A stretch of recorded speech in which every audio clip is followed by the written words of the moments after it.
Kevin, I can't hear you. Try that again. All right, there we go. One more time. Hello and welcome to Condor Crow's Petrifying Pictures show. Now with audio. Yeah. Newfangled audio. Yeah. It helps if you turn the mic on. Yeah, it's neat. All right, so I'm Crow. That other guy is Condor. And this is our show. So welcome. Hello, everybody. We're coming at you from the void, sending you kind, positive psychic vibrations. Kevin, what do we got going on today for everybody? Today will be an assortment of cartoons dredged up fresh from the graveyard that is the public domain. Oh, yeah. There's some weird stuff. Because there's nothing scarier than copyright infringement. Oh, yeah. Well, so you could say to yourself, this is an adult program, right? I mean, that's how we market it. So why are we showing cartoons? And that's the thing. Cartoons were not originally intended for children at all. Right. In fact, some of the original cartoons, you didn't want your kids watching them.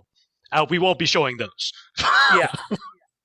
I remember when I was a kid, there was this one Mickey Mouse cartoon that was black and white. I think it was like from the 30s probably or 40s. And it's where Pluto gets kidnapped by this mad scientist. Oh, yeah. And I remember like I think I was probably like, 5 or 6 when I watched it. He gets kidnapped by this mad scientist, and the mad scientist like psychologically tortures him by making him think. I think he shows him an X-ray or something, so he makes him think that he turned into a skeleton. Yep. And he's just like howling in terror. And I remember as a child, I was just like, "Oh my god! Like this is horrifying! Like just the way that he's psychologically tormenting this poor animal." The first technical Mickey cartoon, not the first one that was shown, but the first one that was made was Plane Crazy. It's got Mickey making this airplane kind of thing out of like random barn parts, and he kidnaps Minnie, and won't let her off the plane until she kisses him. I mean, that's the plot. Again, we won't be showing that one. Yeah. So that's the original background of some of these cartoons. Yeah. So the first 3 we'll be showing are by Iwerks, who was the guy who wrote and animated that particular cartoon. Yeah. Back when he actually worked for Walt Disney. Yeah. Which is a whole thing. Yeah, that's a whole other. There's a whole drunk history about that, actually. If you have Hulu, check out the drunk history episode about that. It's pretty interesting. So is there anything else you would like to say about this first cartoon before we get started? We're doing the balloon one first? We're starting with Balloon Land. Balloon Land is the weirdest. And out of all of them. Yeah. Well, I think something that everybody needs to take into account, and I think this is something that with all of their flaws, I think that's something good that Disney does on Disney Plus is when they show some older cartoons that are unedited, that might have some content that is maybe not very sensitive as far as how marginalized groups are concerned. I don't think there's really a lot of that content in any of the things we're showing. No, I tried to avoid that, but yeah, a lot of those, I mean, things were acceptable back then that are terrible now. Yeah, I think that's important to talk about. Yeah, I think it's important to view those things from like through a different lens than we would something that maybe came out more recently. You know what I mean? So, I guess that's the only thing I really have to say is that everybody just kind of try to remember that in case there is something that we missed. You know what I mean? Yeah, I mean, I'd like to think I caught everything, but I'm only. Yeah, you're a very thorough fella, so I have no doubt. But just in case, Just in case, there may be some content. And if there is something, I'll put it in the chat, and it would be great to talk about it. Sure, absolutely. I mean, that's the important thing about this stuff is that we recognize the fact that times have changed, and things that are acceptable back then are definitely not now. So and I think that's something that we pretty much always mention whenever we show a movie or whatever. We always kind of try to bring up those things because it is important to talk about them and not just sort of brush them under the rug, yeah, I think that it's important to have dialogue about the past, or you're doomed to repeat it, as they say. Yeah, that's all I got. With that, I will hit the play button on UB Iwerks Balloon Land. Prepare for weird.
Now beware, have a care, you're just filled with air. A single pin would rip your skin, and the pin-cushion man in the forest there would pop you both if you don't take care. All such trash in the flash, I will settle his hash.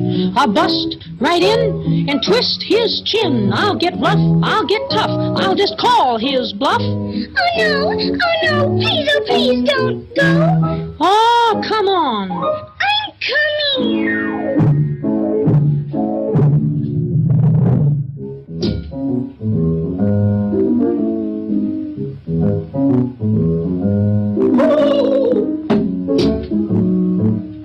I'm scared. I'm not much. Oh!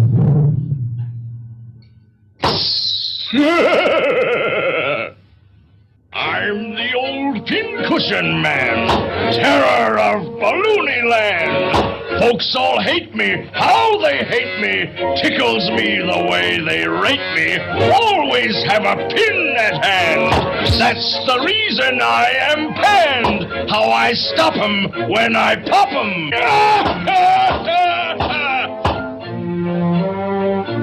Oh, that pincushion man's a fake. I'm not afraid of his pins.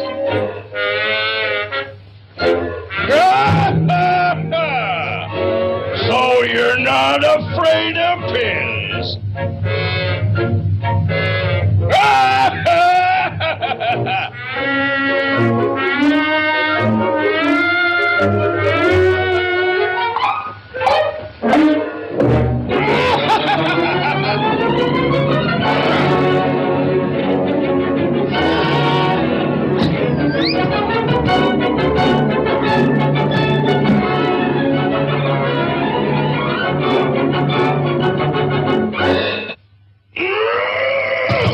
Let me in!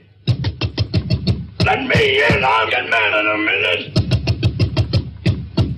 Open the gates! I want to come in! Oh, I'd better not. The folks would blow up if I let you in. Nonsense! I'm your friend. I want to give you something. Oh, that's different. What are you going to give me? This! You know. The pincushion man! Quick, we must sound the alarm.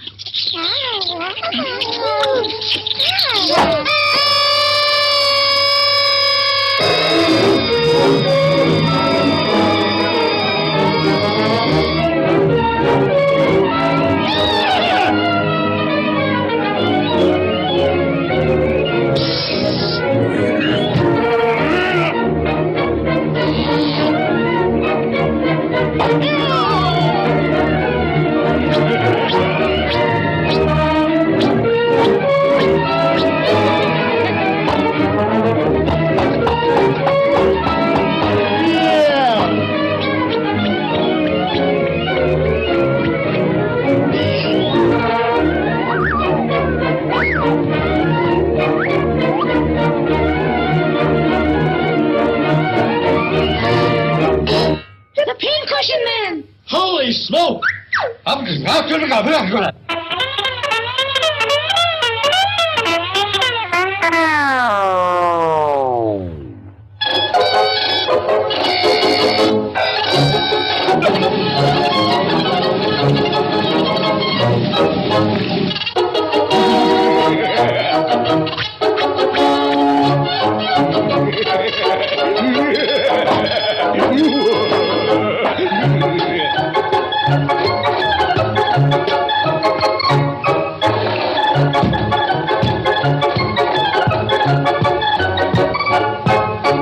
Ready? Aim, fire!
That was something.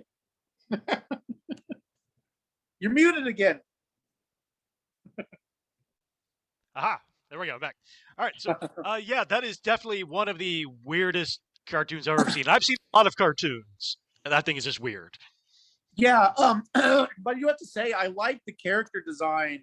It's very interesting, especially the Pincushion Man.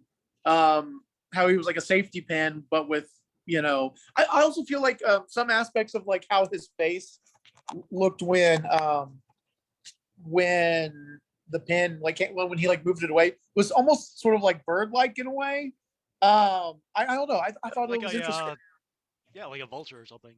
Yeah, or Condor maybe. Or Condor, possibly. I didn't want to make that reference, but if you're going to put that out there. But yeah, I thought it was an interesting one. And I like the idea of, I feel like that makes for a really good, weird, like setting, like like an entire civilization of, you know, inflatable people. It's interesting. And that's what I think is weird. That's the plot. So they all come out of the same tree. They all go through the same molding process, but that automatically infers these characteristics upon them. So it's weird. So you automatically get like gender stereotypes. Like you got the big burly man, like I could take it, and you got the one back then is like, oh my god, I have to depend on you, which is garbage, you know. It is, yeah, it totally is. But they all come from the same mold. So that's just weird. And then you have that weird, creepy thing. Cartoon more towards kids. Okay, so at this point, cartoons were still geared towards adults. So they were intended to be the kind of prequel or a pre-show to a lot of movies.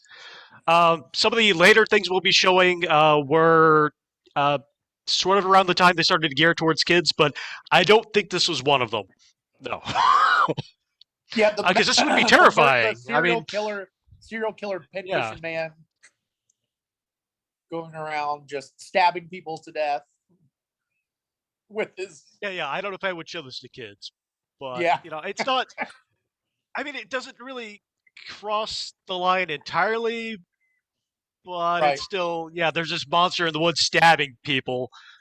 I don't know. I like that they weaponize like the sap or the syrup or whatever from the tree as a because I was thinking, I was like, well, how are they going to if almost everything in this world is inflatable, how are they going to have any measures to defend against? Well, it's not just inflatable. Everything's rubber. So they were rubber balls. Yeah. Yeah. Well, so I wonder then if that syrup or whatever is actually just like liquefied. Maybe it's like tar. No, it's rubber. I mean, that's where you used to get rubber. Was from melted. trees. Or just melted. Yeah, just liquefied rubber, I guess. No, yeah. I mean, but before you had plastic, that's where you got all that stuff. It was literally tree sap. Oh yeah, duh. Well, rubber tree, duh. I mean, right, exactly. Yeah, that's what that was. Actually, I mean, a stylized rubber tree. Yeah, that actually makes a lot of sense. I also like the owl tree that they had. That was an interesting character design, I felt like, too. Unformed balloon people. Well, that's the thing. So you had the rubber coming out of there, so they're all coming from the same source, but somehow when it went into the mold machine, that's when it changed it into people. Yeah. So there was something, I don't know, quasi-magical or, I don't know, whatever, about that machine or that inferred science. Yeah. Advanced science, yeah, I mean, that conferred life upon the sap. Stem cells or the stem cells of Balloon Land. Yeah, sure, that also works. I love it. But yeah, definitely weird. So the next one we're going to be showing is from Color Classics fairy tale sort of series. So a lot of these stuff, ComiColor, which is the brand UB Iwerks, that was what they were called, was ComiColor, were based off of fairy tales. Much like the early Disney cartoons, which they basically just ripped off entirely. Yeah. And not as well. No. Yeah, for sure. Like, pretty much everything, almost everything, or some of them weren't even, like, for example, like, like, you have The Little Mermaid, which is based on one. You have, like, Tangled, you have Snow White, Cinderella. But then also you weirdly have, like, lumped into the same group, you have Pocahontas, who is a real person. You know what I mean? It's very weird. It's very strange how they did that. And then like, oh well, they're all Disney princesses. I don't know. It's Disney owns everything. Alien but Queen from Alien. Yeah. She's Disney royalty now. Yep. She was a queen. But yeah, so next we have got the Headless Horseman. All right, everybody, here we go.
Bong,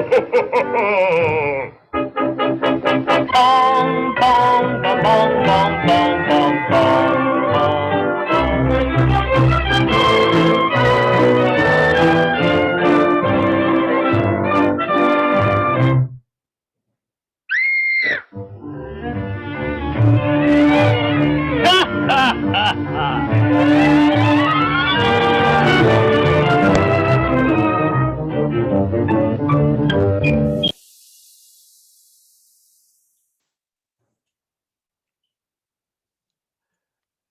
And we're back. Hey, I actually got the audio Yeah. of this right there. Check that out. So that one was one that did have a little bit of questionable portrayals. It did. And that's kind of what I mean, that's kind of what that's what we've been talking about. It's just like it's the type of thing that I don't know, for whatever reason, it was just very common in society. Things like the in minstrel America. show were Yeah. allowed back then. I mean, it wasn't. Yeah. I mean, it was horrible, but it was acceptable back then. And a lot of the Yeah. cartoons kind of depicted African Americans in the same manner. In Yeah. fact, Iwerks also worked on Song of the South for Disney, which Yeah. is even worse. I mean, Oh like, yeah. it's worse to the point where Disney won't even release the video worse. And Disney Yeah. won't release anything. Yeah. The whole thing is that the one with Uncle Remus and all that, and Brer Rabbit. Yeah. Yeah. Yeah, it's the one where they didn't check that the author was actually a black guy Yeah. before they went into the process of making it. Yeah. Yeah, it's bad. But other than that, this story by Washington Irving of Sleepy Hollow, very popular story. Obviously, it has various depictions. I don't know if it's still on, but there was a show on Fox that was like loosely based on that, about like a time traveling Sleepy quad Hollow, train. yeah. And then of course there's the one with Johnny Depp, the Sleepy Hollow movie with Johnny Depp and Christina Ricci.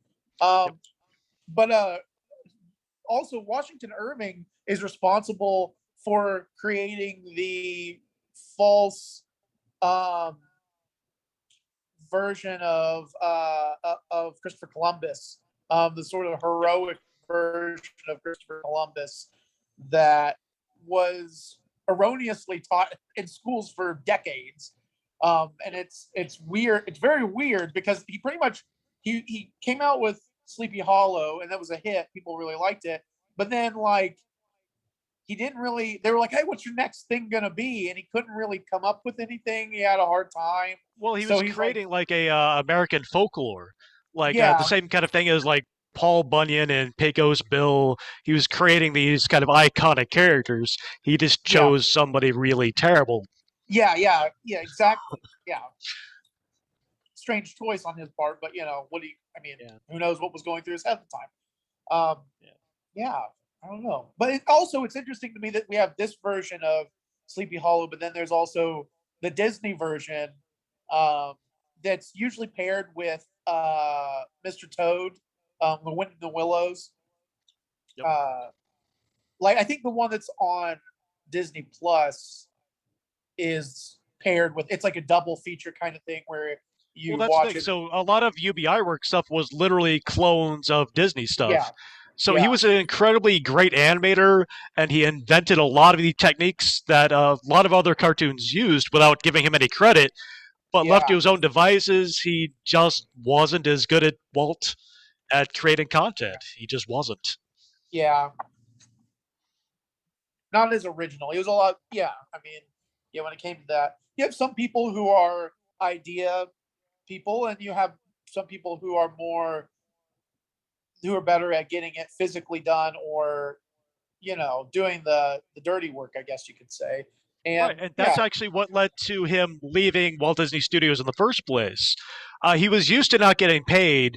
I mean, he was working with Walt back in Kansas City back when they first started doing it was like local trailers in front of movies. It was like local events animated. That was like their first gig, which went under because Walt didn't actually request enough money from the distributor to make it and eat. Oh yeah, man. Yeah. I, So that went under. So, but it was the same thing. So he was used to work without money, but he was also working without credit towards the end, and that was the problem. So he was the technically proficient, and he did all the stuff. And as long as Walt acknowledged that, it seemed like he was fine. But uh, then when that didn't happen, that's when he split. When somebody else offered him enough money to go off and do his own thing.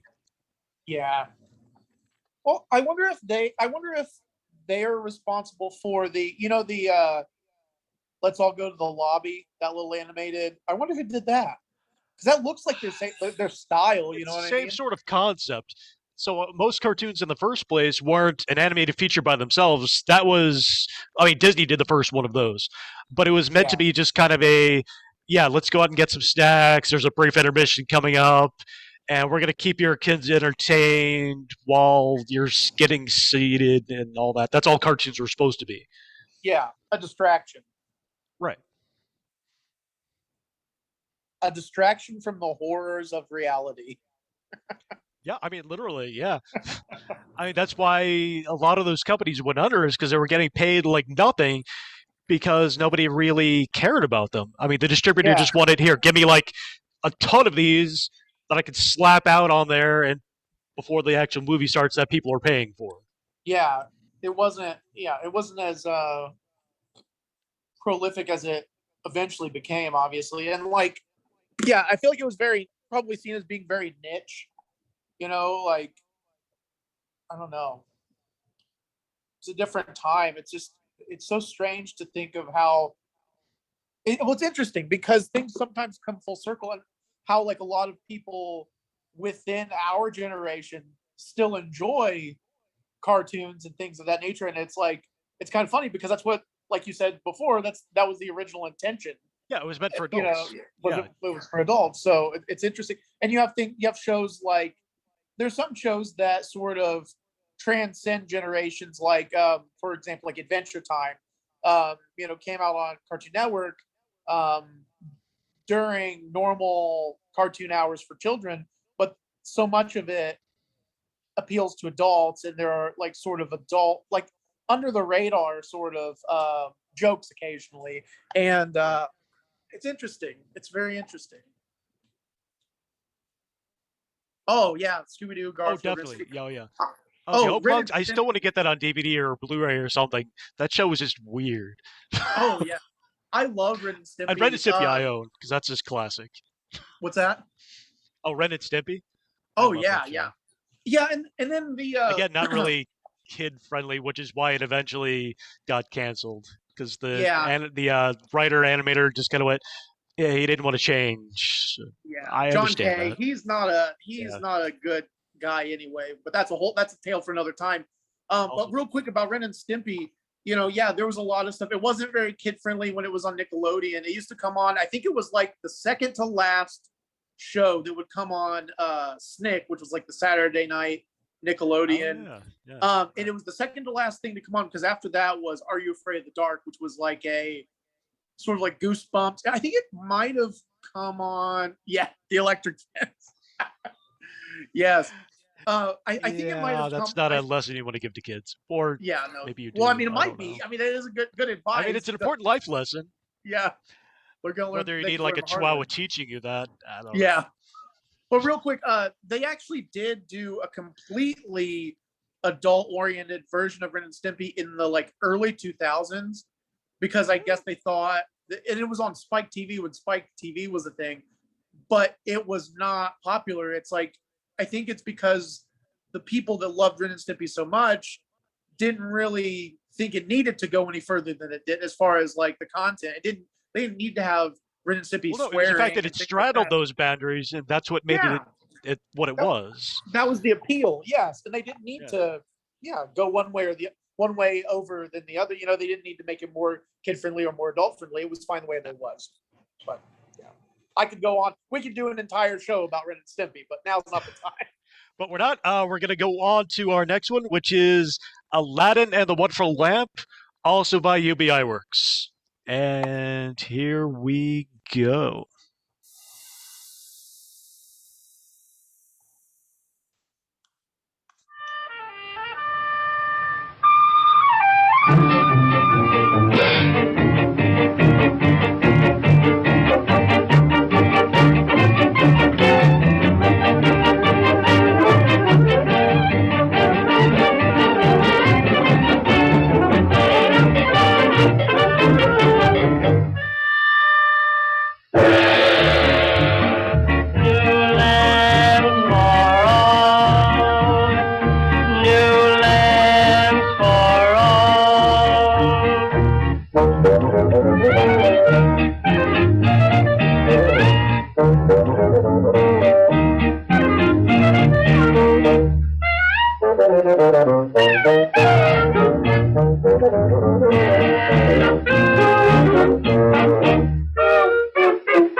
those lamps. Yes, sir.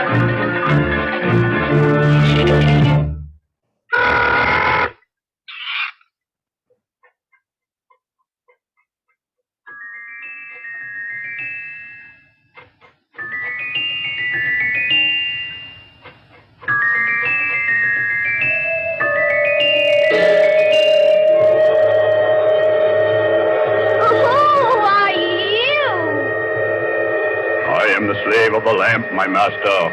What do you wish?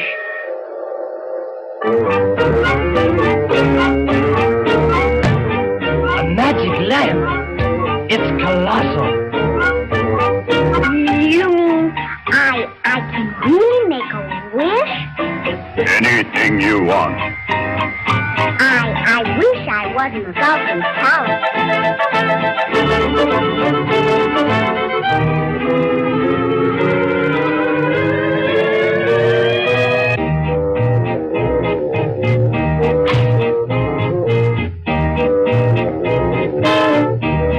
What are you doing here? I want to marry the princess. You marry the princess? Why, you're a beggar in rags. Rags.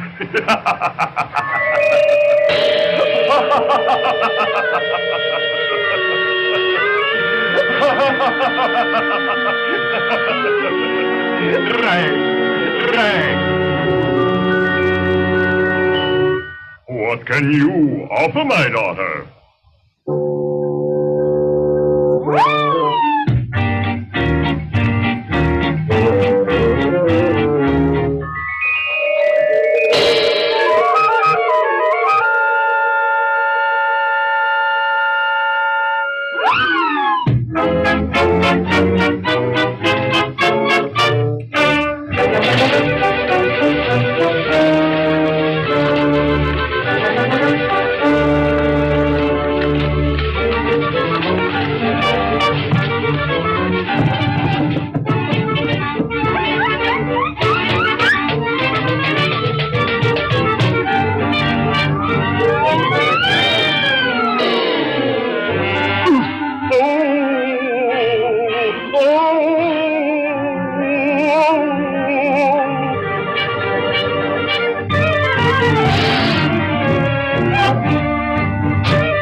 So you want to marry my daughter, eh? I sure do. Boy, I wish I was with her right now.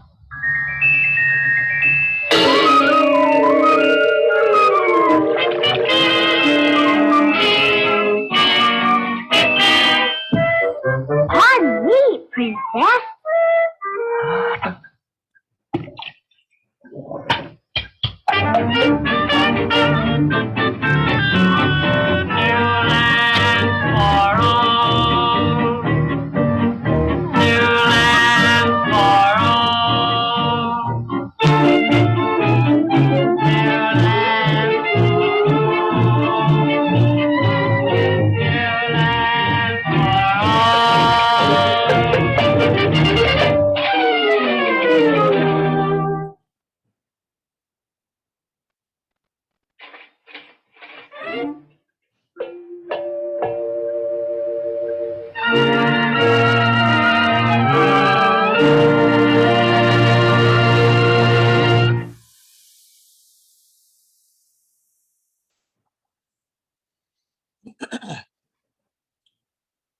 Yeah, so that's also kind of weird.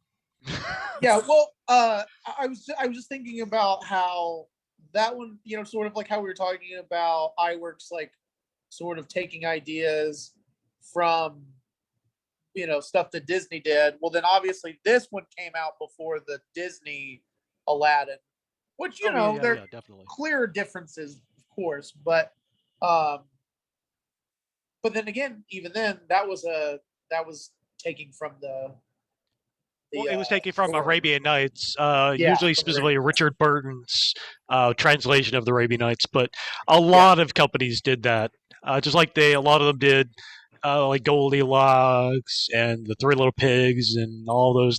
They all just kind of stole from each other. Free. In fact, I don't know the time exactly, but I wouldn't be surprised if this one kind of ripped off a little bit of Betty Boop. Oh yeah, I can see that for sure. I mean, you Yeah. can see like how they drew the female, how they drew like the princess and stuff. Yeah, very Yeah. similar character design. Definitely. Yeah, if that wasn't a direct ripoff intentionally, it was probably there somewhere.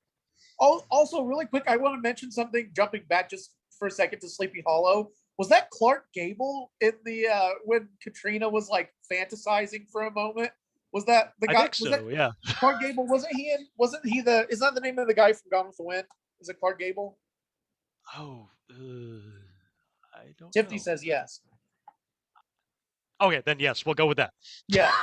Well, But yeah, I mean reminds that's me another of- thing they did was they freely stole likenesses and everything. Like Yeah. Balloon Land definitely had Charlie Chaplin and Laurel Yeah. and Harvard. Yeah, I mean, Laurel and Hardy. Yeah, yeah, for sure. Yeah, it's interesting. Well, it's kind of like it's funny. It's almost like animation has always been slightly meta.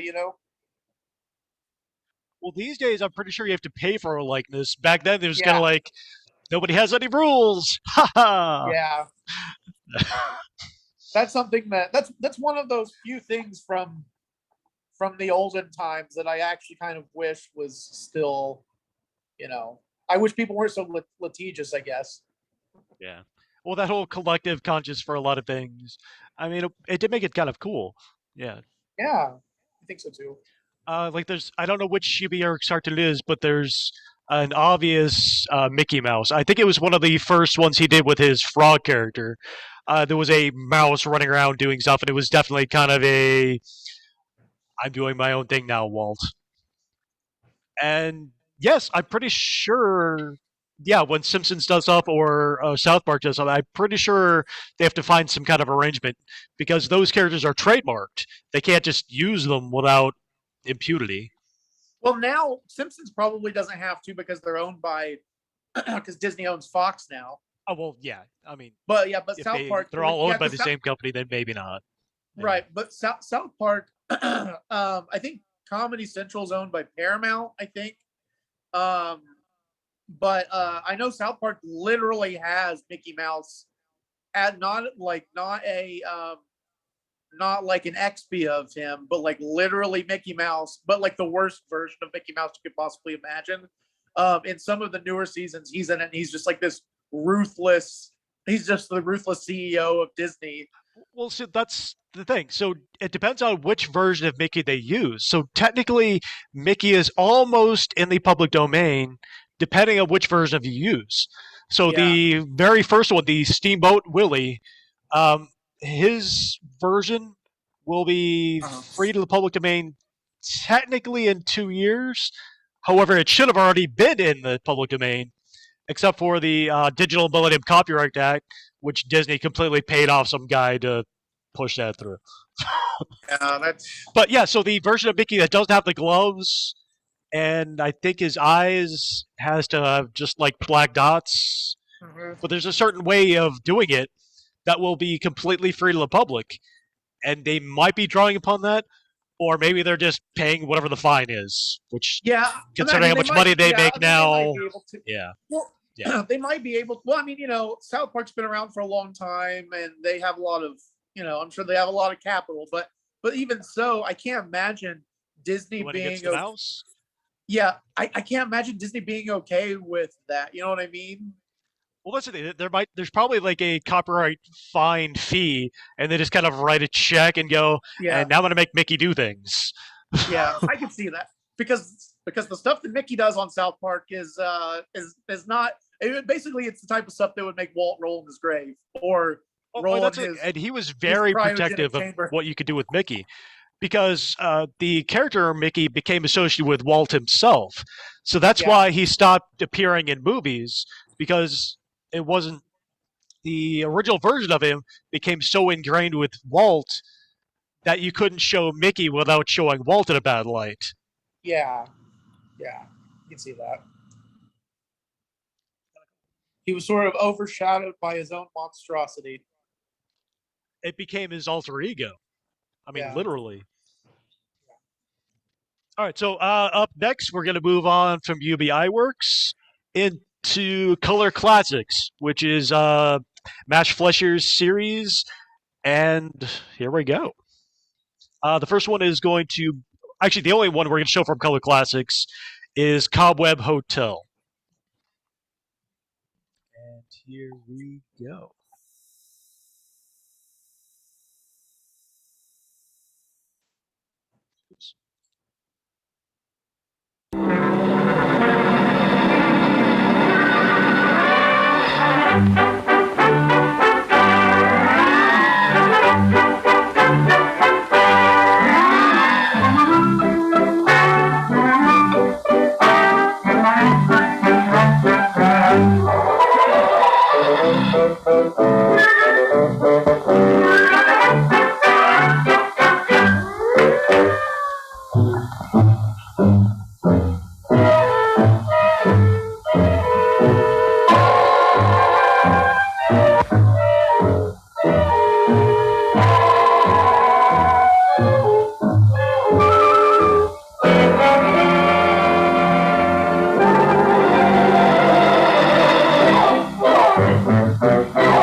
At the Cobweb Hotel. You find that the service is swell. Now you needn't be shy. I won't harm a fly. Spend the night at the Cobweb Hotel. Come into my parlor, please do. In a while all your cares will be through. There'll be no rent to pay, 'cause you'll be here to stay. Spend the night at the Cobweb Hotel.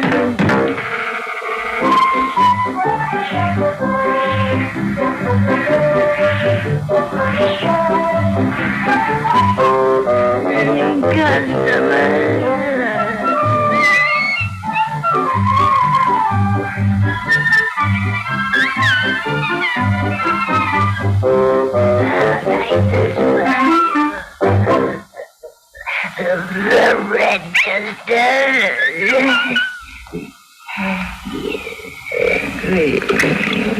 You'll be very pleased.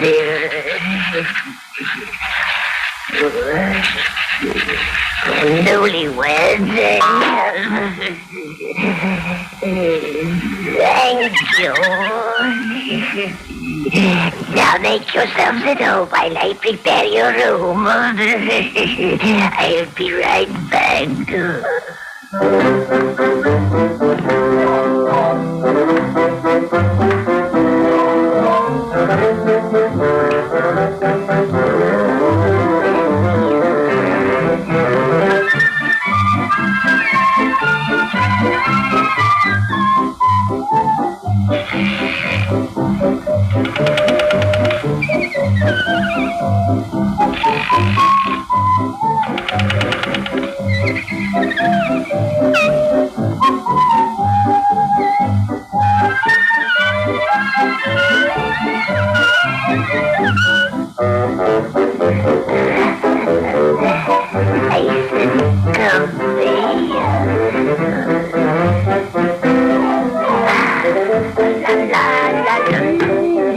Come into my parlor, please do.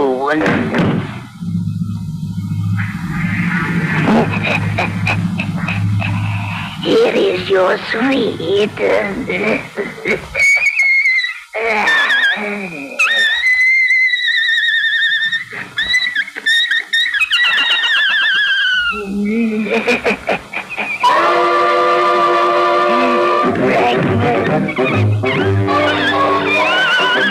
Breakfast.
I have to say that might be my favorite one so far. I like that one a lot, actually.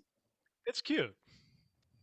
I love the character design for the spider. Like, I don't know. I like it was just very like sort of goblin-esque. I feel like the way that they, the way that they designed it is interesting, and I also really love the idea of them using the aspirin as ammo. Like, it's the irony of aspirin causing someone pain. That's true. I didn't think about that. All right, so Max Fleischer's color classes were created by Fleischer while working for Paramount Pictures, who got it back into distributing cartoons as competition for Disney's Silly Symphonies series. But it had some things going against it. One, it was not the first color cartoons out there because Disney beat them to it. and they actually locked down the process. But Fleischer actually came up with a way to he created this kind of filter so that took that two-color animation or two-color process he was able to get and expanded so it basically looked like what Disney was doing with an extra step to it. It's kind of cool. Yeah. I like that. And then the other thing he did to compete with Disney was that he created this the kind of 3D look to it. It looks 3D because he actually incorporated miniatures into the cartoons. So he created a process that would layer the cartoon on top of actual sets that he would build, which looks cool, but unfortunately it costs a lot. Yeah, that's so amazing. That's really awesome. And you know, I always, you know, I like to root for the underdog. It's too bad that they eventually got crushed out, you know, but well, technically not by Disney. Fleischer got crushed by Paramount.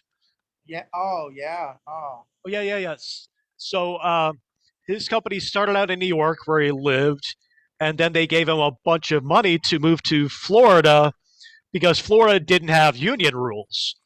So they could hire whatever they wanted without any of those kind of standards. But in order to move there and bring all of his people, they loaned him a bunch of money and then didn't stick to the contract. So eventually he ended up working for them instead of working for himself. And yeah, that's a whole mess. I mean, dirty. Oh yeah. The animation, early animation, cut through. Very much so. Oh yeah.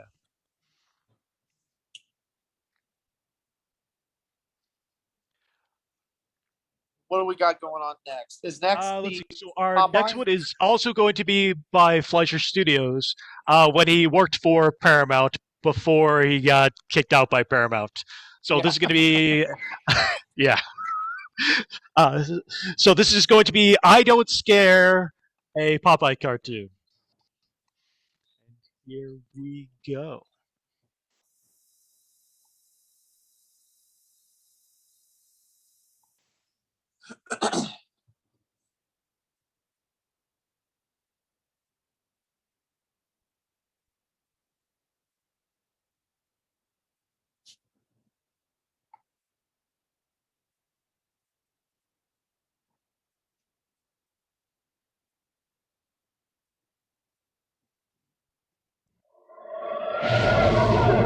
Up in the sky! Look!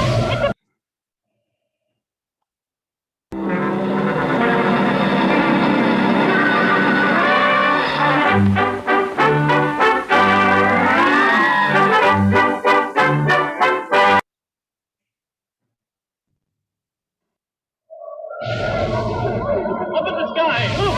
It's a bird! It's a plane! It's Superman!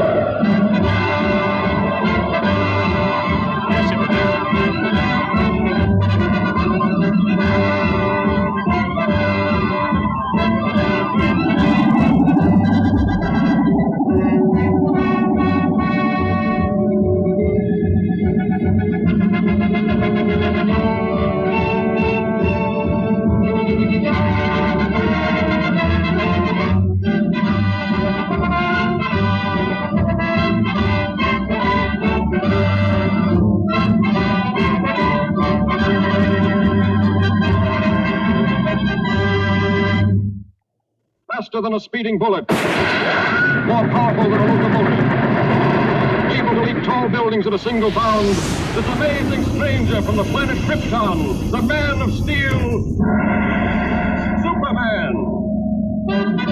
Empowered with X-ray vision, possessing remarkable physical strength, Superman fights a never-ending battle for truth and justice, disguised as a mild-mannered newspaper reporter, Clark Kent.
Just getting the woman's angle on this story.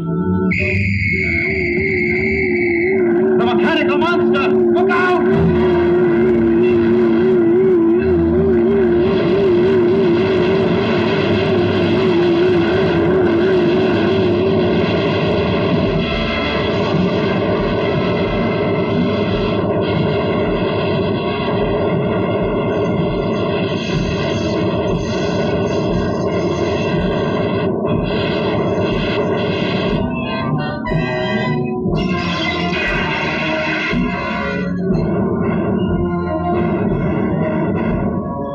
Come on, you fool! You want to get trampled?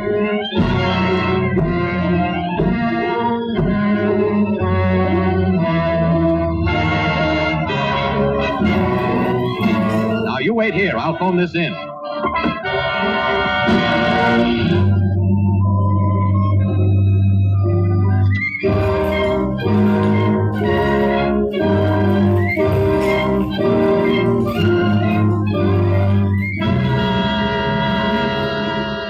Yes, I'll give you the details later, Chief. All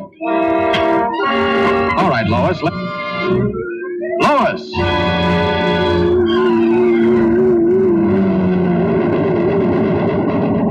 This is a job for Superman.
What a story this is going to make.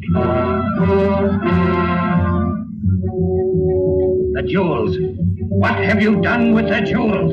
You'll read about it in tomorrow's paper. Are you going to tell me what happened to those jewels?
more step and she's doomed.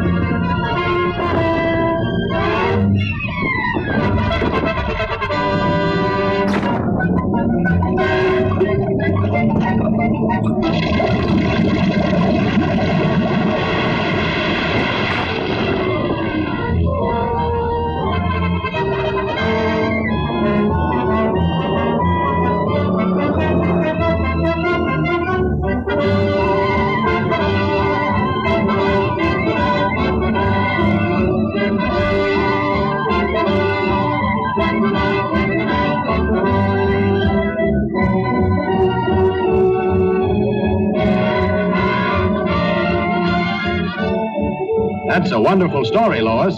Thanks, Clark, but I owe it all to Superman.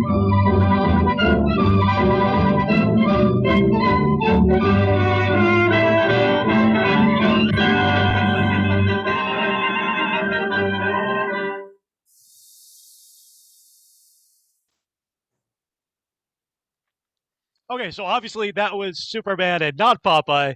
After this, I will try to get Popeye to work again. Popeye did not want to load.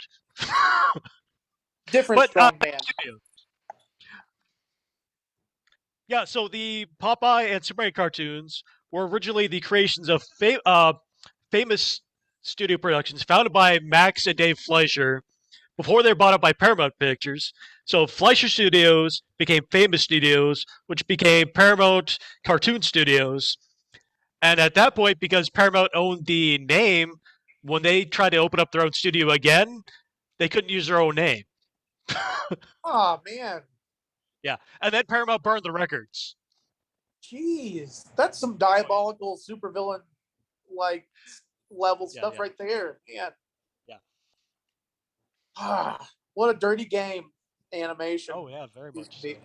I wonder if it's like still as corrupt but in different ways now. Maybe. I don't know. Maybe. We'll have to look into that. So many people learned from their lesson. I don't know. So when Superman first debuted in Action Comics #1, he didn't fly all that much. It was the whole leap over tall buildings and that kind of stuff, right? But when they did this cartoon, it's easier to animate somebody flying than somebody leaping. So he started flying more. And they also came up with the whole duck into a phone booth and change thing. That came from here. Because it was easier to animate some guy ducking into a box and closing the door, then coming out, than it was the whole putting Superman thing. Taking stuff off. Right. And, yeah. Yeah, easier. That's interesting. Yeah. Cool. What else? Oh, the whole what was it? The phrase "more powerful than a locomotive, faster than a speeding bullet, more powerful." Look up in the sky, it's a bird, it's a plane. That all came from this. Yeah. Also, wasn't he like? I'm pretty sure. I think I watched like a documentary about this one time where they were talking about how in the old cartoons, Superman wasn't quite as formidable as he is later on. Like he doesn't have the heat vision, and like I think he's like I think they didn't have. I don't think kryptonite was his weakness in this. Kryptonite came from the radio show. Yeah, wasn't he like weak to like gases, like toxic gases or something, inhaled things? Probably. I mean, they had to make him more relatable. Yeah, instead of just. And eventually, just kept getting more badass over time. Yeah, I feel like they just were like, you know what? Let's just give him this power. You know, just every time they thought of a superpower, like, you know what? He can freeze stuff with his breath. You know, he can survive. Well, it's whatever they needed a MacGuffin to get out of a particular thing. They just gave a new power. Yeah. Just like, well, Superman can do this thing now. I mean, I don't have any. See the stylistic references between this and the Batman the Animated Series that came out in the 90s. Oh, I mean, there's like a direct correlation there. And then obviously the Superman the Animated Series that came after that. Yeah, absolutely. But the way the characters are designed and the way they move, it all came from this series. Oh, for sure. And you can tell that like in the Batman animated series, it's very much like a sort of like a love letter to animation of that time, and also like noir. You know, the way this is very, of course, you know, Gotham. That's just it's always kind of dark and everything. Oh, yeah. But yeah, I like. I feel like the animation in the Superman cartoon was very. I mean, it was.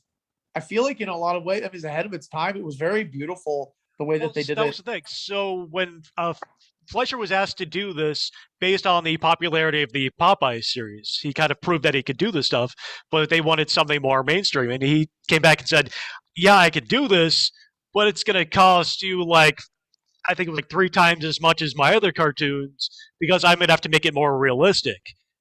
So with like Popeye and the other stuff they were doing, you could make it a little more loosey-goosey, like rubber characters, because they were meant to be cartoons. Yeah. Well, I mean, cartoons as in simplistic. Whereas this, you needed it to be more realistic, the way they moved and interacted with the stuff, and the obviously the flying, they had to come up with that. The way they separated the foreground and the background, you had to do that more, and all of those things cost more, which is why it looks better because they put the money into it. It was definitely like also completely different genre. I mean, where Popeye is more of a it's a comedy. Like this is like very much more like a drama situation, sci-fi drama.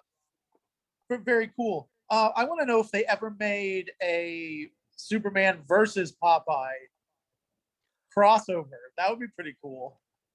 I'm sure somewhere out there in the internet that's a thing, and if it's not, it is now. Oh, because you put that out there, it'll happen.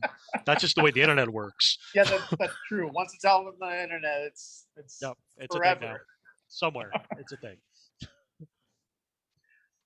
All right, so speaking of Popeye, I'm going to try one more time to get that to work, and if not, we're going to go on to our last cartoon today, which is from Warner Brothers. So let's see. Real quick, what did Tiffany say? Damsel Fly wasn't it? That's true. Yeah. Yeah, she saved the other fly, even though she was just labeled as wife. I like that. I like that. That was was one of the other things that I really liked about it. Yeah, for sure. She wasn't. She saved the day. If it weren't for her, everybody would have been doomed. Yeah, they would have been eaten by the fly, and nobody would have known. Right. All right, and come on, Popeye, work with me.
How do you like that? It's them blamed hiccups again.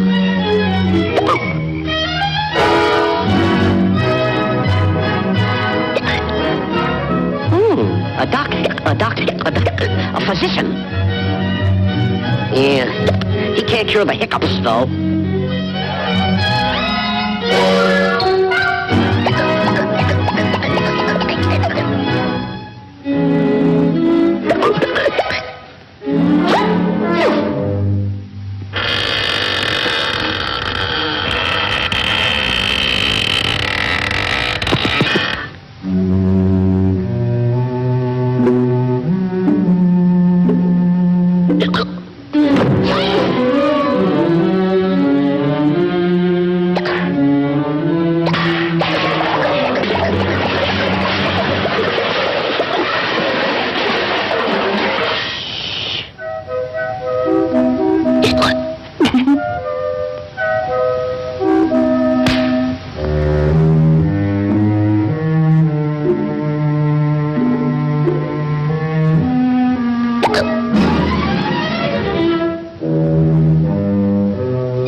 Dr. Jerko, a duck.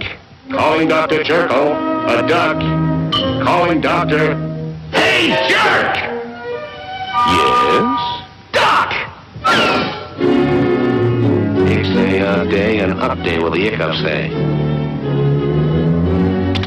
Oh, a customer, a patient. I'll be right out.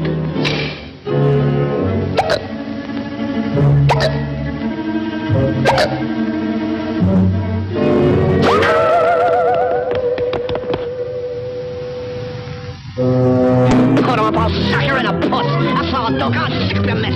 Sick of It's me.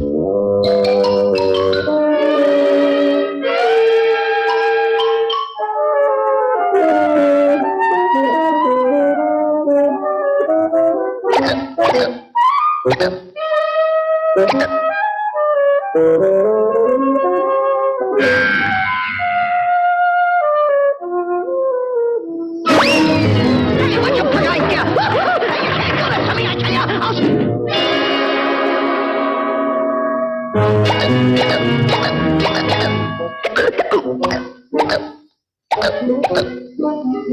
Nasty hiccups, nasty, nasty. Now we'll try the scare cure. That's what we'll do, yes.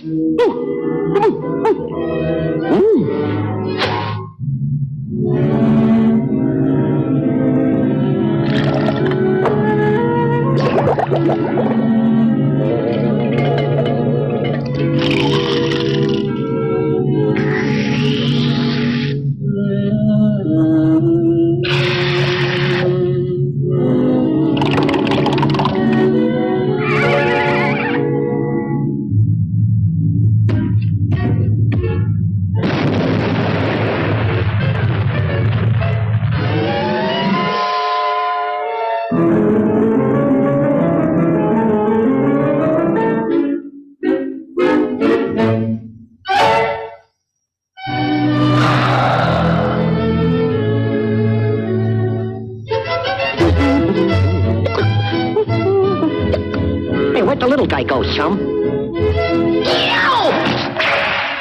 Hey, who are you? I'm Chloe. Unless you and me wrestle. Chloe? Happy birthday to you. Happy birthday to you.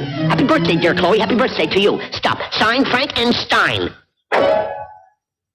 That'll be 36 cents, please.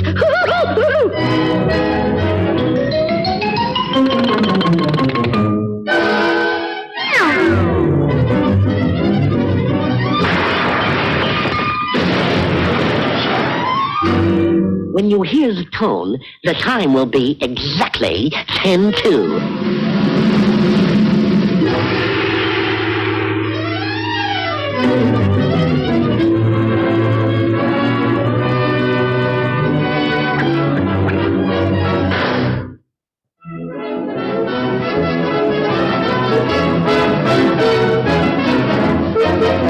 Now you're cooking with gas. That sends me. Oh, jump a jive.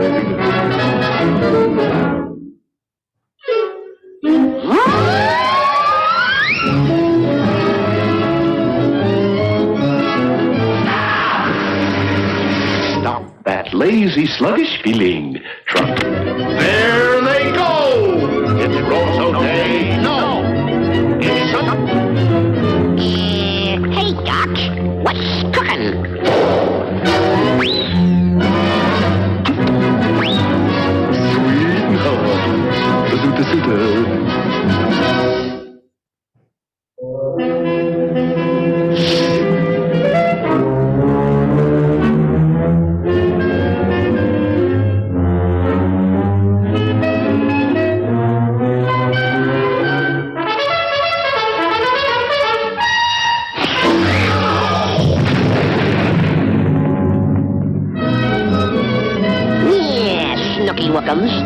Now I guess you'll behave.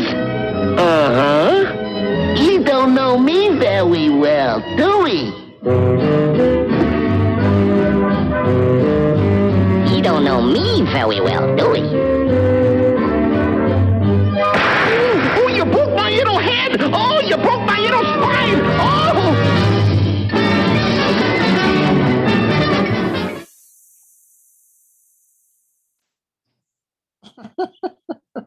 So obviously, again, that was not Popeye. Windows decided to change something for me, and I had to fix it.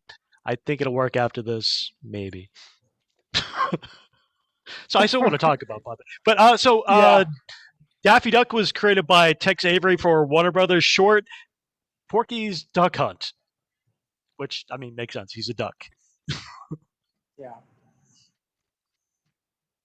So I love that the ending of the cartoon is a little dark if you really think about it. He bludgeons a baby with a mallet. Well, is he a baby, really? Yeah, I Okay, mean, yes, I guess he's actually a mad scientist, but So obviously, this cartoon was reference to Robert Louis Stevenson's Jekyll and Hyde. Yeah, which makes it horror. Yeah, I'm surprised that this one is in the public domain, just because Daffy being a Warner Brothers, a Looney Tune. You know what I mean? But well, that's a lot of those cartoons there, who owns what and where and why, all got kind of mixed up because at various points studios got rid of all of their cartoons and sold them off in bulk, and then other people picked them up, and it just ended up this weird mishmash. But as far as I can tell, this is in the public domain. If it's not Warner Brothers, please don't sue me. Yeah. Or the guy in the bird suit. All he has is the bird suit. Don't take away this bird suit. Oh no! So Looney Tunes and Merry Melodies were also created as competition for silly somebodies from Disney, but arguably they did a better job of it. I mean, you've probably heard of Bugs Bunny and Daffy Duck and Porky Pig and Elmer Fudd. I mean, how many silly somebodies characters can you think of? Yeah, I mean, and even if you, I don't know, it's crazy, like, how prolific. I feel like Looney Tunes and like Silly Symphonies, it's almost like the Muppets as far as how many characters, you know what I mean? Like, just so you still have those recognizable characters, and that's what they did really well. Whereas Disney's animated sing-along stuff was important because it was the first kind of stuff that it was out there. But I think Warner Brothers did a much better job of it. Yeah, making the iconic characters that still stick around today. I mean, Space Jam just came out. Exactly. I mean, what, like last month? Yeah. And they're still going. Yeah. Which is an interesting thing. Space Jam. Mickey probably was in Roger Rabbit. Well, was he? Yeah, I think he was. I'm pretty sure he was. They borrowed a lot of characters. It was the same kind of concept. Yeah. I know Daffy and Donald were both in it.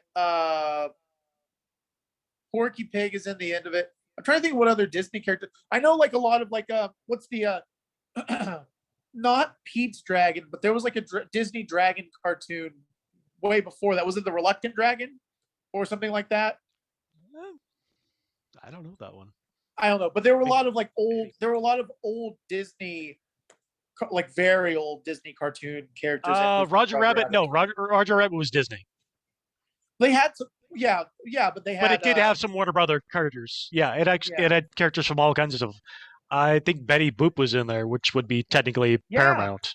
She works at I believe she works at like the bar that Jessica Rabbit works at. Yeah. With the penguins from Mary Poppins were waiters there and bartenders. Oh yeah. Well, I mean that's still Disney though. Yeah, that's true. Yeah, that's interesting. That was like, and people are talking about how Space Jam 2, how many crossovers there are in that, and I feel like people aren't really recognizing that Who Framed Roger Rabbit kind of did that. They were kind of like the first big crossover movie. Yeah, I still want to get the book it's based off of. I didn't know that it was based on a book. It's based on a book. Yeah. Huh. Is it does the book have all those characters, or is it like? Or let's see. I don't know. It's on my ever-expanding list of things I want to read at some point, and I probably never will because that's not doable. It's not feasible in any way, shape, or form. I'm gonna look that up. I'm gonna look into that. But no, it's the same. It's a detective with the rabbit character, but again, how close Disney, portrayed it, that I have no idea. Yeah, I could see it being. I could see them doing it in a way with no, in the book, with no recognizable characters, just be sort of making up their own thing and making it more of a noir cartoon noir. Yeah, I mean, I like that idea. That's interesting. It's kind of like the world that Who Framed Roger Rabbit is in reminds me a lot of how in Pixar movies, there's always some sort of it's in our world. Well, it's not really in our world. It's these are different versions of Earth. You know what I mean? Oh, an alternate reality. Yeah. Yeah, like how cars, there's nothing but sentient vehicles. There are no animals. There are no humans.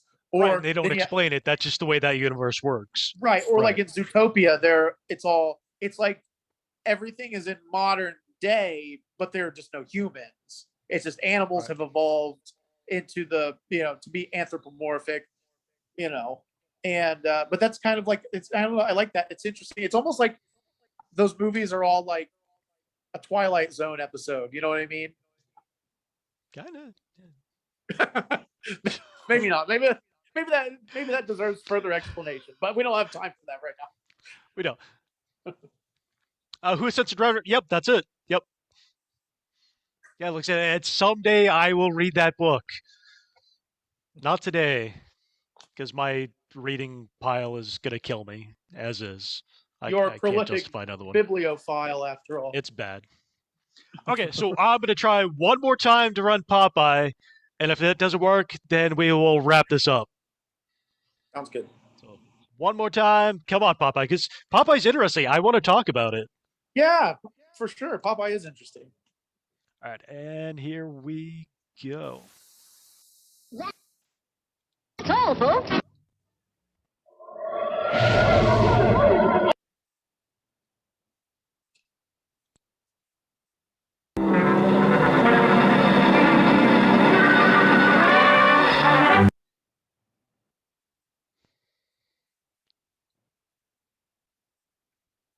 Does not look like it's gonna happen. Why? Up in the sky! Come on, Popeye.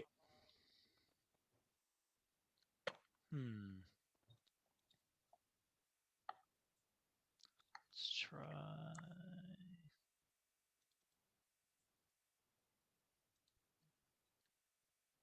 We will do.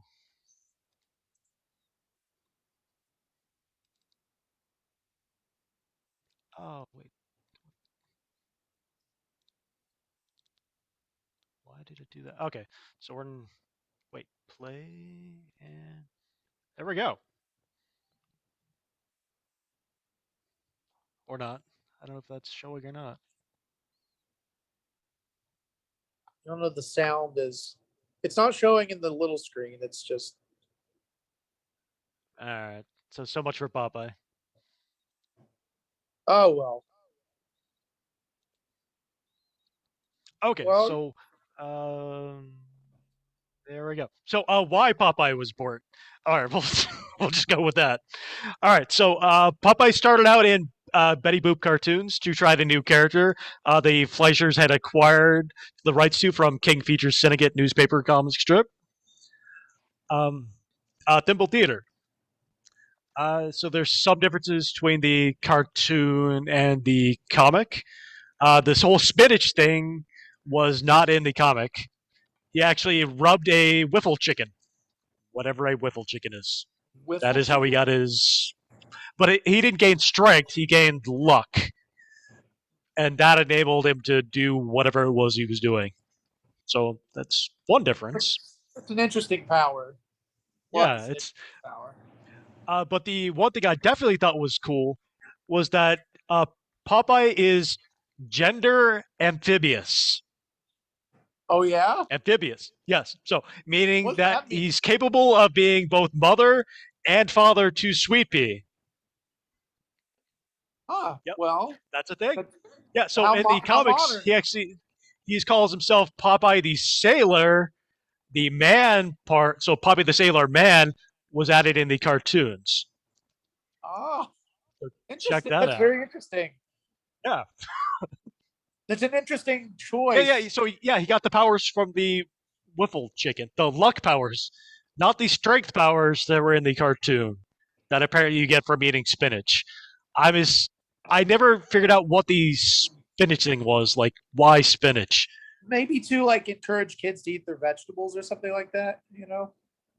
Maybe it was right before, I think, or around when World War II broke out, because there were some really insensitive Popeye cartoons, like really insensitive Popeye cartoons. So the whole spinach thing might have been tied to that, like eat your spinach and then join the military, and yeah, I don't know. Is Popeye a vegan? I mean, he didn't eat the Wiffle chicken. That's a good point. And you really only ever see him. I think you only ever see him eating spinach. I don't know. There's the guy who eats hamburgers. Wimpy. But yeah. I don't. Yeah, but you never really. I don't know if you see him eating. No. Yeah, well, it's weird. Oh, so they actually referred to Popeye as gender amphibious. Amphibious.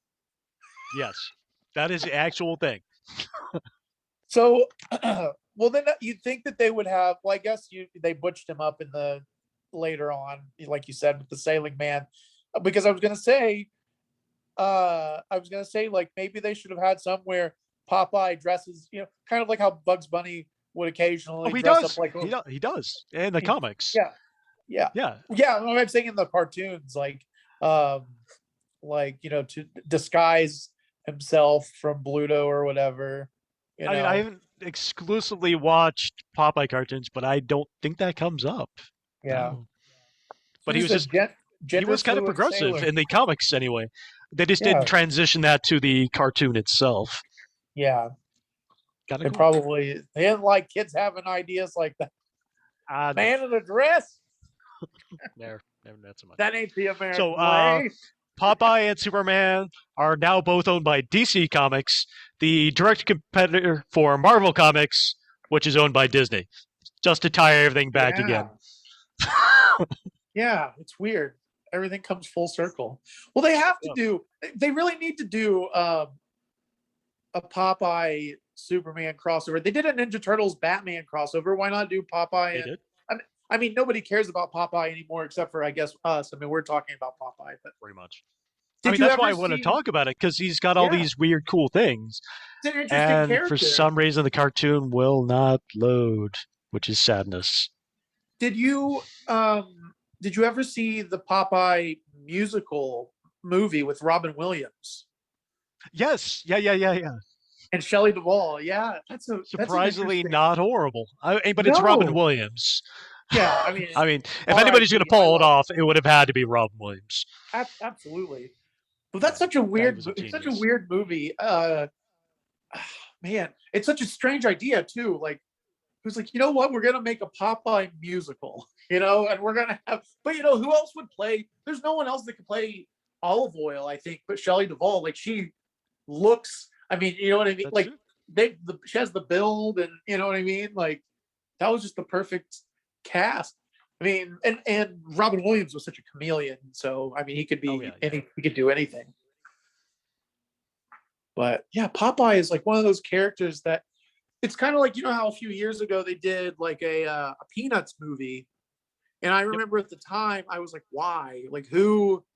You know what I mean? Like, who still is into Peanuts? But I mean, I guess they still have a fandom. Well, I mean, he's also iconic. I mean, every Thanksgiving and Christmas, you still have the Charlie Brown specials. That's true. Yeah. That's still a thing. So they've never really left the public consciousness. I mean, they're not hideously popular, but popular enough that you see them all the time, at least once a year or twice a year. Yeah, that's true. I mean, they're very much Peanuts. And I mean, there's characters that are sort of just ingrained in our culture, in American culture. You can't really escape them, Not for it's that. like I didn't the mean for that to sound it's like the ominous, but- animated Rudolph the Red-Nosed Reindeer. You see it every year, and It's a Wonderful Yeah. Life. There's just certain things that just you see all the time, largely because they're in the public domain. I don't know if the cartoon is, but that would explain it. But there's certain things that were either entered the public domain or became cheap enough that they just did every year because why not? It's free programming. Yeah. Well, it's interesting that like very popular characters or very prominent characters that are in the public domain. Like I think, whoops. Okay, I thought I killed the camera for a second. I don't remember. I think we talked about this once before, but how like H.P. Lovecraft, like Cthulhu and things like that are all in the public domain. And some of it, yes. Yeah, well, not I guess not all of it, but a lot of it, quite a bit of it is, and how, especially with like sort of the like retellings of those stories, like with like Lovecraft Country and like reimaginings of that. Like I don't know, it's interesting to see. I wish that there were more characters, very popular characters who were like that, like. Well, that's what the public domain is supposed to be. And if Yeah. it wasn't for the Millennium Copyright Act, we would have a lot more of that. Yeah, like you were talking about how in like 2 years, Mickey Mouse is One version of Mickey Mouse. One The version of Steamboat Mickey Willie Mouse. Mickey Mouse. Yeah. But I could see Disney putting the kibosh on that, I'm sure they Yeah, will. all they have to do is release another movie with him, and there you go. Yeah, I'm sure they'll do something. They'll probably do some sort of Disney multiverse where they're, like where there'll be different versions of Disney, or of different Disney characters coming together to face some sort of Thanos level threat, something like that. You can see happening. Actually, there was that one video game, Kingdom Hearts, that might already do that. Oh, yeah. Oh, yeah. I forgot. So they may be able to continue the character that way. I don't know. Maybe. Oh yeah, that could be. And what was wasn't there a rabbit that Iwerks and Disney came up with? Oh, yeah. So Oswald. Yeah, Oswald. Yeah.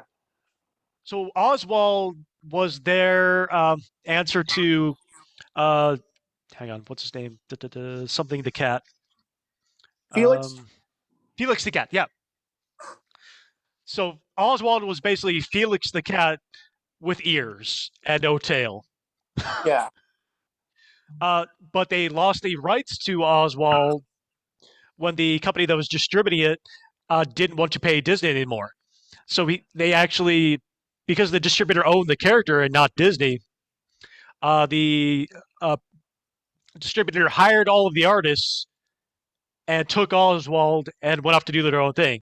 And the only person left was Iwerks. So supposedly the story, one version was that Roy Disney, Walt Disney, and Iwerks kind of sat down and hashed out their next character, which was Mickey. Okay. The other version of the story is that while Walt Disney was back in Kansas City, he had a family of mice living in his desk, and Mickey was his kind of homage to them, which sounds, iffy. Yeah. I don't know. I don't buy that. It's Mickey Mouse definitely looks like Iwerks' drawing. He animated the first 3 movies by himself. Oh, for sure. Practically over like a weekend. I don't know. Whatever. Yeah, Walt's like, no, it's because there were mice in my desk. Yeah, that sounds right. It's come on, bro. Okay, sure, buddy. Come on. Yeah. But Disney copyrighted it, and the original cell, the one he trademarked and copyright and all that, has Iwerks' name on it, but he just, I don't know, he just let it go.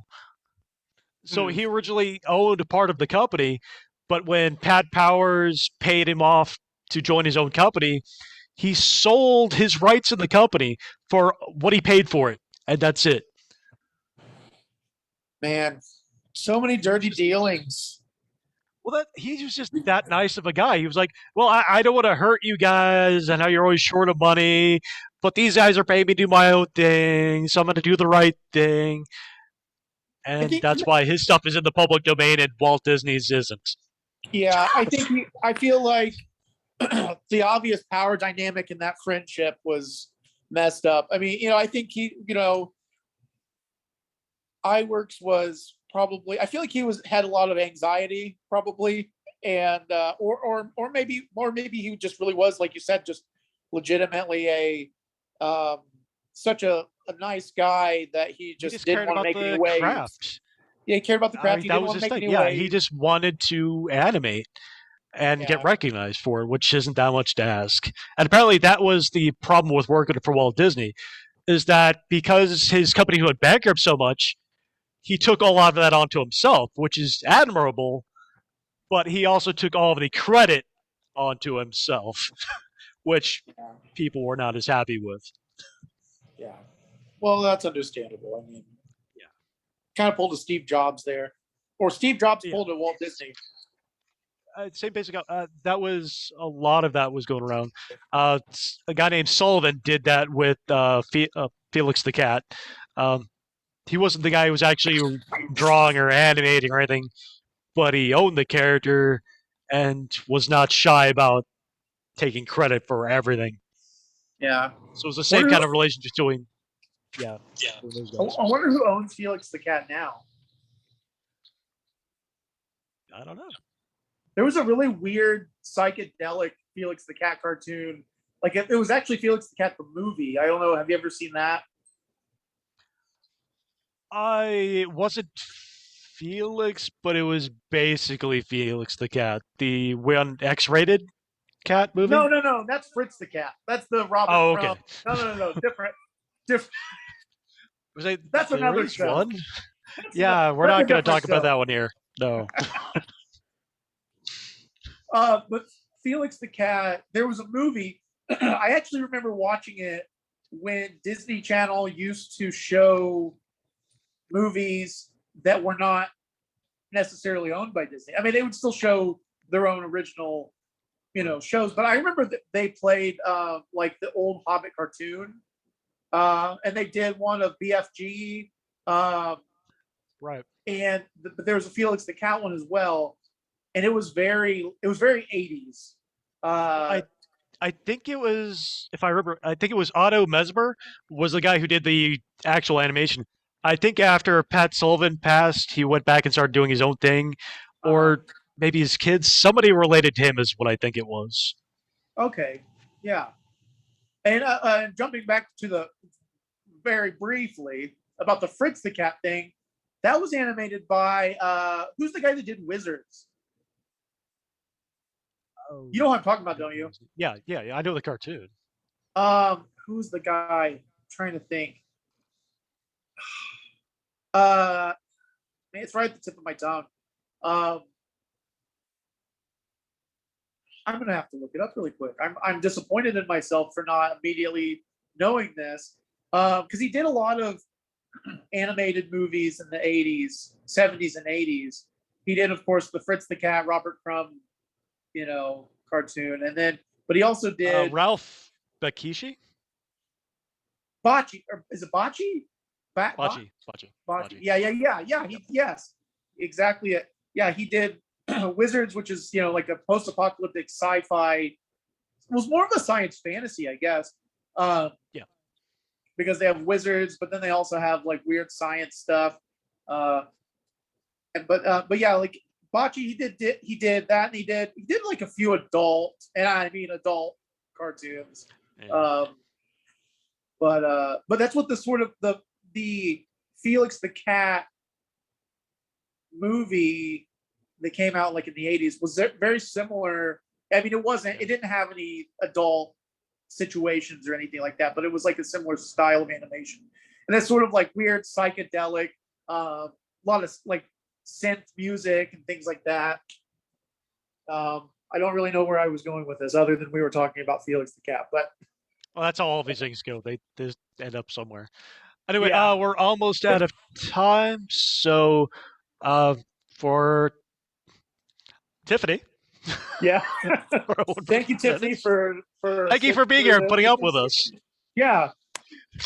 All right, so our next show will be on Saturday, October 2nd, again from 2 p.m. to 4 p.m. So it will be aliens, werewolves, vampires, mummies, and Frankenstein's monster in Assignment Terror. There's no terror in this movie.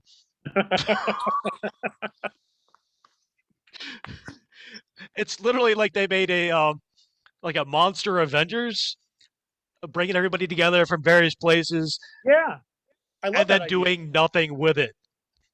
I don't love the doing nothing with it, but I love that idea of like monsters. The concept is great. Yeah. When I first looked it up, I was like, "Hey, it's in the public domain. This will be awesome." And then I watched it, and I was like, "Wait a minute, what are they doing? Why? Watch the monsters do laundry. Watch them figure out. Watch the monsters get together and wait. They're not being terrible or terrorizing. I mean, they're being terrible. They're just not terrorizing. Not in a fun way. Yeah, not terrible in a fun way. Yeah. So anyway, please join us in 2 months. And thank you, Tiffany, for being here.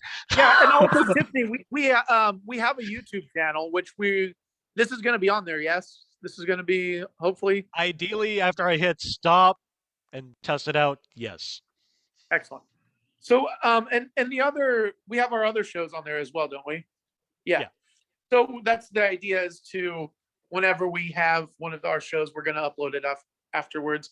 And eventually we're going to do more stuff in the future. We got other ideas floating around in our heads. So just, look out for that. We'll post stuff about it. This one was, we didn't really give as much notice about this one. I mean, I know Kevin's very busy and I'm very, busy, but in the future, we'll probably for the next one, we'll probably do more announcements about it and things like that. So, but yeah, thank you for hanging out with us though. And I had a lot of fun and hopefully you did too. And now we'll roll the credits. What?